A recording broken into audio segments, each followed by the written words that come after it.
Aproveitando para trocar a marcha aqui então, já que o Chatak falou sobre o rival, sobre o Fortaleza, vamos entrar aqui no Fortaleza, que a gente brinca, né, chovendo molhado quando a gente fala de boas gestões, né, todo mundo fica chateado com a gente, que a gente fala muito do Palmeiras e do Flamengo, e o Fortaleza sempre vem ali, né, na sequência, depois do Palmeiras e Flamengo, com a gestão do hoje CEO, Marcelo Paz, né, que foi presidente da associação por muito tempo, um dos grandes responsáveis pela consolidação do Fortaleza, né, na primeira página do futebol brasileiro, um clube que até 10 anos atrás estava lá na Série C e vem fazendo um trabalho incrível de reestruturação em todos os níveis.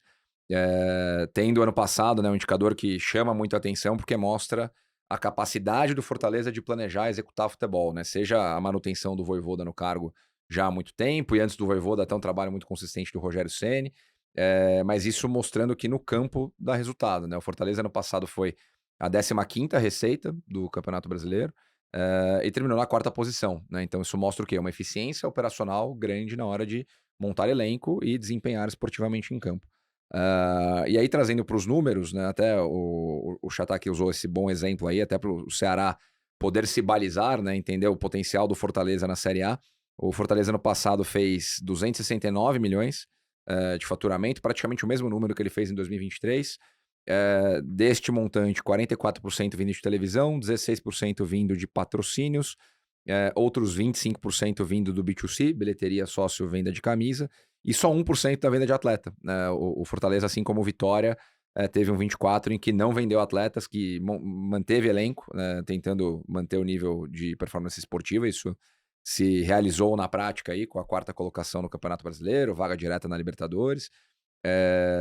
E aí quando a gente olha para o outro lado do balcão, toda essa manutenção da competitividade, ela cobra, né? O Grafietti falou muito sobre isso aqui no último episódio, dos clubes estarem gastando mais dinheiro em contratação, mais dinheiro em salário, e o Fortaleza, justamente para conseguir competir com os caras que estavam na frente dele ali, Palmeiras, Flamengo, Botafogo, e com a 15ª receita, ele precisou fazer o quê? Se alavancar, né? Então ele aumentou o endividamento dele em 2 vezes, de um ano para o outro. Ele saiu ali da casa dos 80 milhões para a casa dos 200 milhões. Um desafio me chama a atenção, que é o endividamento de curto prazo, né? A gente está falando aí de quase 80% desse valor como endividamento de curto prazo, e é uma nova realidade, né? O Fortaleza nunca havia se alavancado dessa forma. Então agora ele entra num 2025, a gente está aqui, né, gravando já na primeira semana de junho, onde o campo não está respondendo tão bem quanto nos outros anos, né? O resultado esportivo não está da forma que a torcida esperava, começam a ter cobranças esportivas, enfim, mas é um cenário que vai exigir bastante do Marcelo Paz e do time dele lá, né, Chatak? Com certeza, Pedrão. Eu vou começar então de trás para frente aí, acho que você tocou num ponto muito relevante. Com relação ao endividamento, também o que chama muito a atenção é porque o Fortaleza, no final de 2023, recebeu o adiantamento lá da venda dos direitos futuros da LFU. Uhum. Então, é um clube que, além de ter se alavancado, tinha uma reserva de caixa robusta e considerável. E aí é onde eu acho que talvez a final da Sul-Americana, somada com boas performances continentais e a boa campanha do Fortaleza no Campeonato Brasileiro do ano passado, deixam aquela sensação de, nossa, pode ser agora, pode ser agora. É Uhum. natural, eu não acho que tenha sido nenhuma irresponsabilidade, mas passado ali a batalha, né, você olhando ali para quem tá bem, quem tá mal, os seus soldados ali, digamos assim, Uhum. você vê que cobrou um preço alto, né, de desgaste ali da tropa. Então, assim, de certa forma, eu entendo que o grande caminho para o Fortaleza, eu acho que é agora tentar focar mais em investimento em base. Por que eu tô falando isso? Porque é um clube que tem um faturamento expressivo, se colocou ali num patamar de um Uhum. Vasco, de um Cruzeiro, clubes que também estão ali, cada um com a sua realidade, mas no mesmo patamar. E aí, a partir disso, a hora que o Fortaleza, de fato, tiver mais atletas de base para serem vendidos, isso vai começar a refletir um excelente resultado Sim. de receitas não recorrentes. Quando a gente fala de receita não recorrente, é um dever contábil você contar isso como uma receita extraordinária, mas dentro do futebol existe uma expectativa de que todo ano você tenha uma fatia da sua receita total vinda Sim. justamente da venda de atletas. E talvez, eu acho que esse é o grande segredo para que o Fortaleza não tenha que escolher entre temporadas em que vai ter que deixar de lado o resultado esportivo por não ter capacidade financeira de competir, ou então, como foi o ano passado, que acaba caindo um pouco na tentação e tem que investir um pouquinho mais e se alavancar. Perfeito, cara. E a gente falou aqui com o César também, né? Tem um desafio porque eh, parece, né? E eu não gosto dessa frase, mas parece que o Fortaleza está próximo do teto, né? Do momento atual dele. Não quer dizer que ele não tenha a capacidade de encontrar novas receitas, como você falou, de por meio do investimento na base, aumentar esse 1% para 20, 25%, né? Que você consegue adicionar aí mais 80, 100 milhões de receita, né? A gente falou aqui do esporte. O Sport do Recife, que fez a maior venda da história da região Nordeste no passado, 60 milhões de reais. Então, o Fortaleza, pelas pessoas que estão lá, pela estrutura, pela capacidade, ele consegue também caminhar nessa direção. E aí é o desafio de fazer tudo ao mesmo tempo, né? Você está num ambiente ultra competitivo, como a gente falou aqui nas últimas conversas, mais dinheiro entrando, mais bons profissionais, né? Investimento em jogador lá em cima, salário lá em cima. Então, é muito difícil se manter competitivo nesse momento no futebol brasileiro.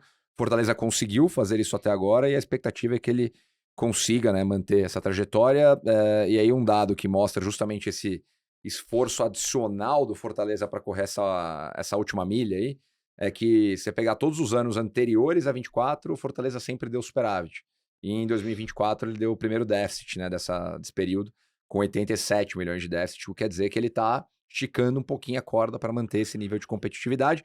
E aí, do outro lado, a gente tá falando de futebol, né? Então tem uma questão grande de alinhamento de expectativa com a torcida nisso, que se acostumou a disputar de igual para igual a competição sul-americana, a ter grandes jogos no Castelão, recebendo grandes equipes, não só brasileiras, mas da América do Sul, a disputar de igual para igual o Campeonato Brasileiro, né? No passado houve um momento que o Fortaleza liderou o Campeonato Brasileiro por algumas rodadas.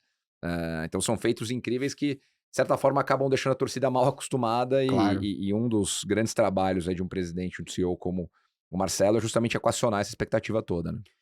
E eu acho que assim, sua análise foi perfeita e somando ao que você acabou de falar em termos numéricos, né, em termos da gestão porta para dentro, é sabido e notório que o Marcelo ele é um dos dirigentes mais inteligentes do futebol brasileiro, um Sim. cara que consegue ter um pouco de entrada em todas as correntes de dirigentes e tudo mais.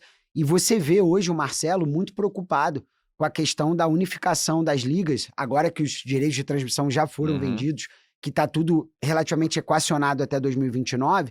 Ele tem sido uma das vozes que tem defendido o conceito de uma liga embaixo das duas ligas, né? Então é como se, assim, explicando para o nosso espectador, é como se LFU e Libra fizessem ali uma joint venture, né?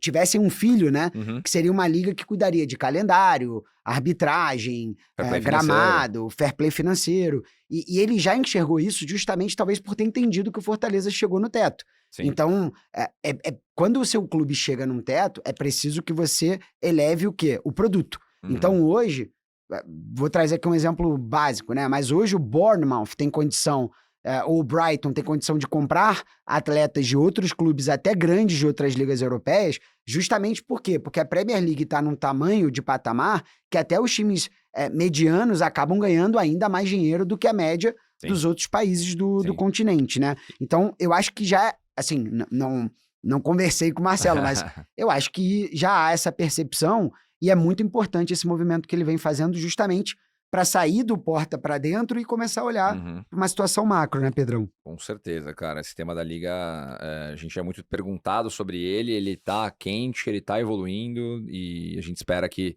nos próximos meses a gente tenha resolução aí para unificação e para que a gente tenha a Premier League brasileira finalmente surgindo aí nos próximos anos. Vamos torcer para isso.